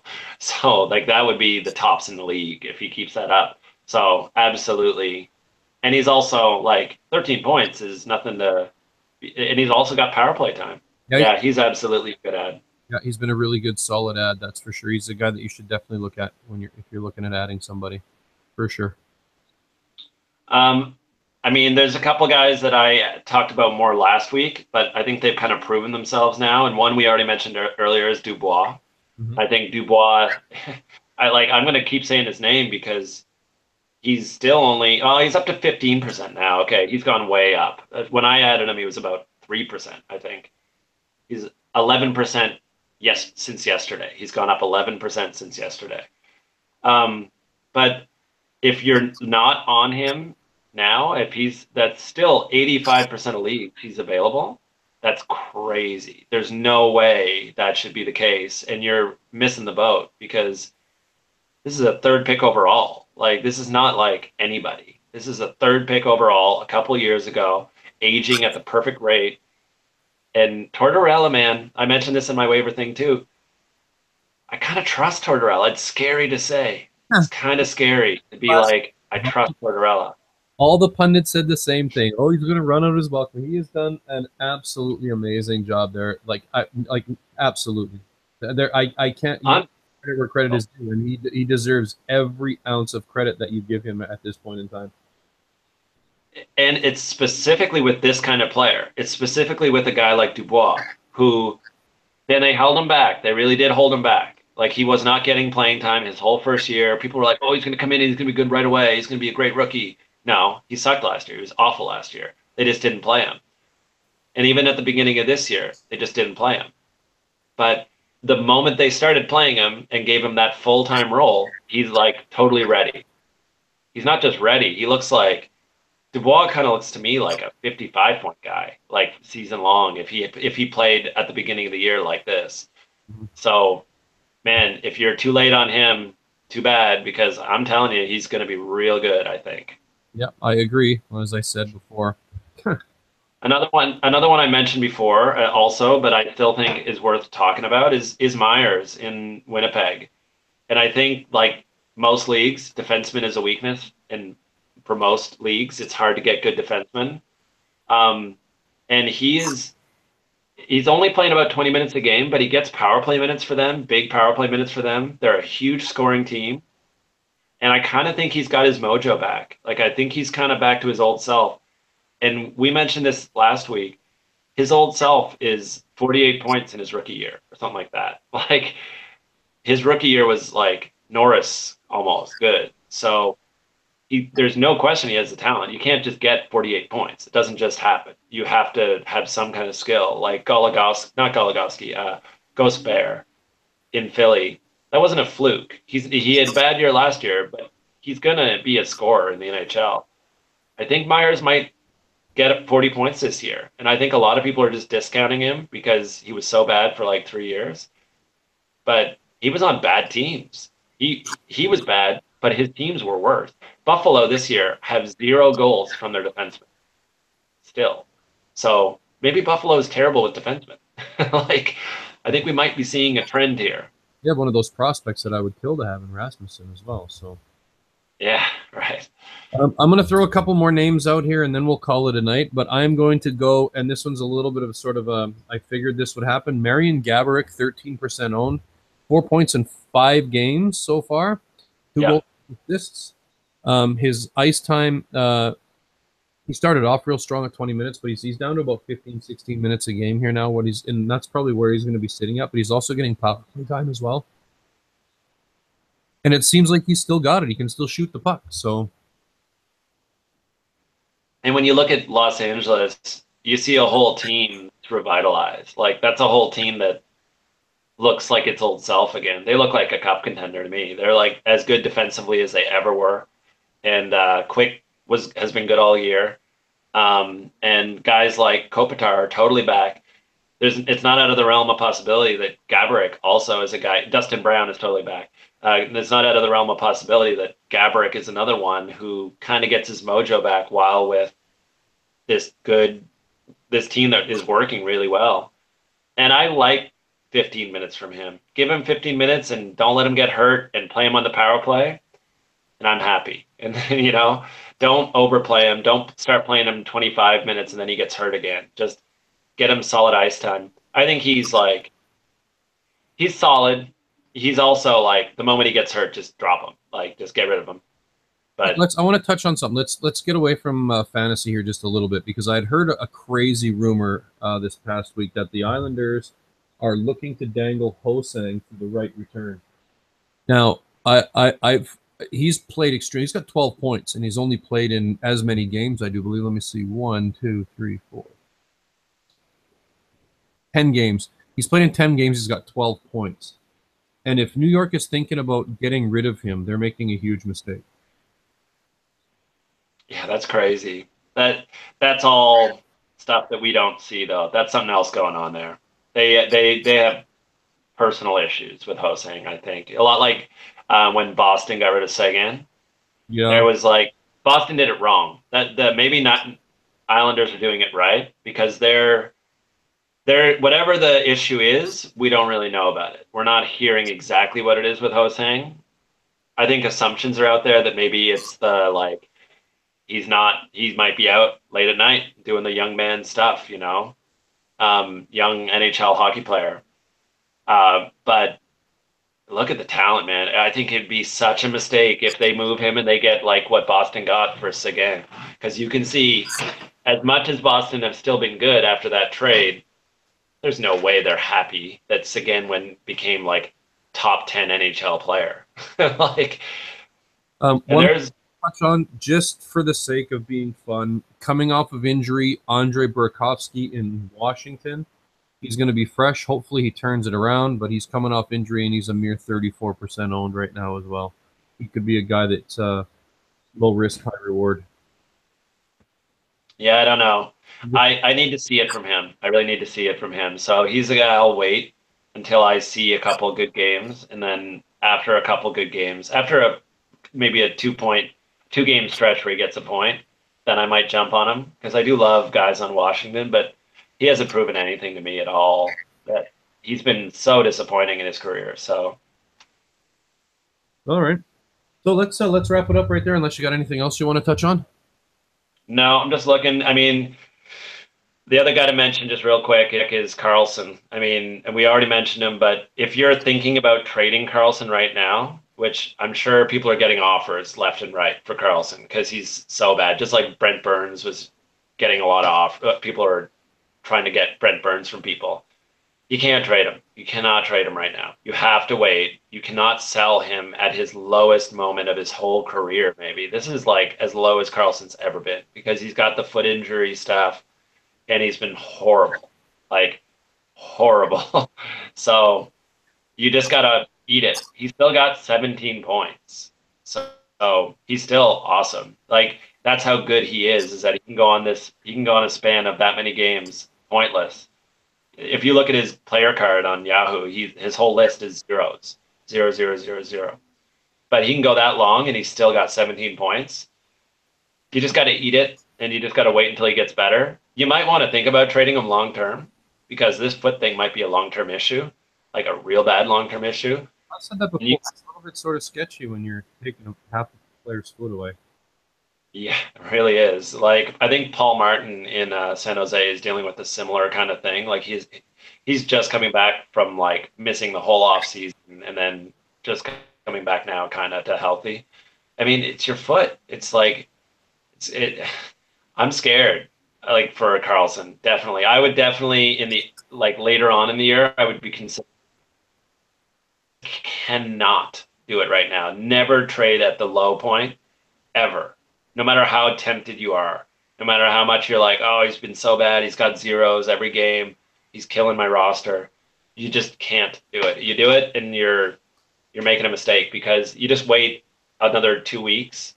He'll have a 3-point game. He'll have a 2-point game, and then you sell him, and then people are gonna be like, oh, he's amazing again. So it's patience. You gotta have patience. Yep. So that's the only other guy. I keep mentioning him in that waiver wire thing because it's just crazy. I've never. Imagine Sidney Crosby just got 0 points for 9 games. People would be going nuts. Carlson's that good, and he's got 0 points in 9 games. So, you got to be concerned, but you just got to eat it. You just got to keep him in your roster. I'm going to cut us off a little bit short today. I've been gaming a lot lately. I've been trying to finish off. I don't know if you've played. Do you do much gaming? Yeah, a lot. What? Okay, what are you playing? Are you playing anything interesting right now? Destiny 2, I'm loving. Even though a lot of people hate on it, I still like it. I love the gameplay. I love the shooting. I love the shooter I've ever played for like the gun mechanics and stuff. Right. And I just got The Witcher 3, which is super cheap on PlayStation right now. I have that's one of the games that are on my bucket. Basically, I went back and I played some old classic Xbox 360 games that I hadn't finished, and a buddy of mine kept ranting and raving about Fallout. So I went back and I played. Oh, it's so good. Fallout 3 is a great game. I liked it a lot. I enjoyed it. And I just got into, not just got into, I'm probably about maybe 60, 70% finished New Vegas here as well. So I've been sort of enthralled in New Vegas. But The Witcher 3 is going to be Witcher 3 or Horizon or Zelda will be one of my next ones that I sort of Do you have the Switch? Do you have the Switch? I have the Wii U. And it's on the Wii U as well. It is, yeah, it is. I want that so bad. I want to play that Zelda game so damn bad. I'm so excited for it. I'll lend you my system when I'm done with it. How does that sound? Oh my God. You got a deal. Beers are on me that night, friend. Yeah, so I've been doing a lot of gaming here the last little bit. I'm trying to get through Fallout New Vegas. It's a great game. If you like Fallout 3, you'll like New Vegas. It's a bit more labor intensive, I would say. Yeah. It's definitely more bits and parts that you kind of have to go through. Have you played them at all? Oh, I played them all. I've beaten them all. They're all amazing. Fallout 4 is legendary. They're all legendary. I love them. Yeah, Fallout. The company that makes those, Bethesda, is my number one gaming company of all time. I loved them when they made their first couple games, Daggerfall, and I was like early on to them, knowing that this is like these guys know what they're doing. They've got one of my top 5 best games that have ever been made in Skyrim. So yeah, they're up there for me. Skyrim was unreal, but people underrate the ones that came before that. Morrowind, because it came out on computer and it wasn't out on any console. But now it is. Now you can get on PlayStation and everything. Morrowind's available everywhere. But also before that, they had that game Daggerfall that was like early PC, and it had more towns and more cities than Skyrim, than all of them combined. It had so many places you could go, and it's this old school game at the same era that like Wolfenstein, the first one, were out, and Doom. But it was this massive game with a crazy story, and it was more like the graphics were not great. It was kind of Doom style graphics, but man, it's awesome. I loved it. I remember one of my favorite classic games from back in the day. I don't know if you ever played the Sega Dreamcast. Yeah, a little bit. I think that's to me that's the most underrated system in the history of consoles. But Yeah. I played a game called Shenmue, and you could seriously just go back and play that game now, and you wouldn't know much difference. And that's how. I think I know it. It's all set in Japan, right? Right. Yeah. It's an old. And it's like very realistic. Yeah. Very, very well done. And again, that system's like 20 some years old, which is insane. I totally played that game. It was awesome. Really awesome. Yeah. I'm a big retro gamer. I have like 38 consoles at my house. So if you ever need. We'll have to play at some point. Like I know you play a lot of PS hockey, or you play Xbox. I'm not sure. I have an Xbox One, and I got a PS4. I actually have 2 Xboxes and PS4. Jeez, the funny thing is, I'll be honest. Before we started this podcast, I was like, maybe I reschedule because Destiny 2 has an expansion tonight. That's how into Destiny 2 I am right now. That I was like, no, I can't do it. I can't cancel. But man, I want to go play that Destiny 2. I'm a gamer for sure. There's only been 2 games that I've bought the DLCs for, and that has been Skyrim and Fallout 3. And the reason why I did Fallout 3 because I actually got Fallout 3 for free, so I thought I would just go and buy all the DLCs to just try the whole game.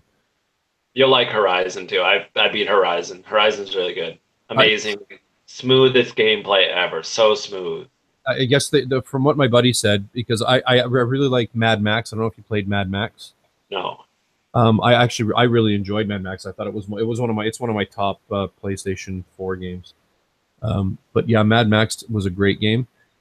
It's sort of like a mix of Need for Speed driving and basically Grand Theft Auto mixed into one game kind of thing. but it's all set in the Mad Max barren wastelands type thing, right? It's just a great game. I really enjoyed that, and I lent it to my buddy who's a big gamer as well, and he said he didn't like it was too blocky, which was right.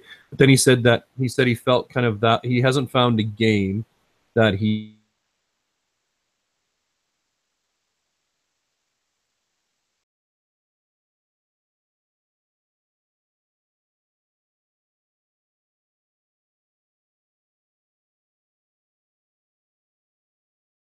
said that Horizon's the first game where everything works like it's supposed to. You move. Like it's so unbelievably smooth. It's a little bit repetitive. Like I find it once you get really strong, you can just kill anything, and you're like you get really pinpoint with every attack. But just like Destiny, like the shooting and stuff is so smooth, and the movement is so smooth. You feel like you're in total control. Yeah, that's what he said. And they've got a new expansion for that as well. They said that they've done sort of everything right with that game. So those are the 3 that I'm getting into next. I'll be honest, I did try Witcher 3 at the beginning, and I'm not sure if it's just me or what the situation was. I played the original Witcher, Witcher 2. Sorry, not the original Witcher. I played Witcher 2 just recently because a friend of mine said, "Oh, if you're going to do Witcher 3, and you should try Witcher 2." So I went and I played Witcher 2, and it was great. It was fun. It's a great game. It's a good game. But The Witcher 3, I don't know if it was just the way that I sort of went with it, because again, it's open world, right? So you can kind of stumble in some bad situations. But for me, for whatever the reason was, I just kept getting raped every game that I was playing. Yeah, right. It wasn't fun for me. So I had said to a couple of buddies, I'm like, man, that game sucks. I hate it. It had like maybe a Dark Souls kind of feel to it, which is like super hard. Well, I didn't like Bloodborne. I didn't play Dark Souls. I did play Bloodborne. I wasn't a huge fan of Bloodborne. I mean, it's a frustrating as hell game, and I guess that's gratifying to some, but sometimes I just want to sit down and play a mindless game where I can just go around and, quickly dominate stuff. You know what I mean? Yeah, right. If you want one of those, yeah, stay away from Dark Souls or Bloodborne. No, you're get ready to have padding on your controller so that if you throw it, it doesn't break. Those are money soakers, that's for sure. You'll be buying new controllers if you get those bad boys. Yeah. All right. I'm holding you back. Go do your gaming. All right. Thanks, buddy. Thanks everybody for watching. We'll be back whenever you have some free time. All right. Stick around for a minute. Yeah, sure.